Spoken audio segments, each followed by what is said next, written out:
सर्दियों की फसल के नाम से भी जाना जाता है। इसका एक अन्य नाम क्या है? क्या नाम है इसका एक और? सर्दियों की फसल। सर्दियों की फसल। सर्दियों की फसल। रबी की फसल के उदाहरण जैसे गेहूं और सरसों इत्यादि, ये किसकी फसल के उदाहरण है? सर्दी। रबी की फसल के उदाहरण है, जिसका एक और अन्य नाम है सर्दियों की फसल। और दूसरी आती है हमारी खरीफ की फसल।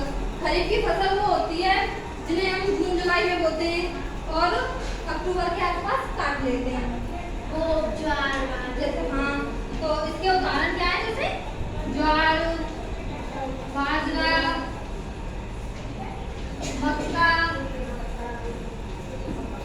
इत्यादि किसकी फसल के उदाहरण है ये? गर्मियों। खरीफ की फसल के उदाहरण है ये।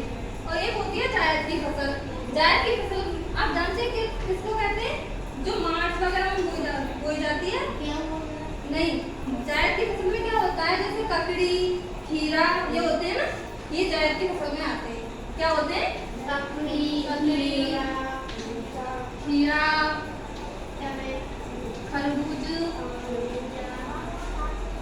तरबूज इत्यादि किसमें आते हैं? जायद की फसल में।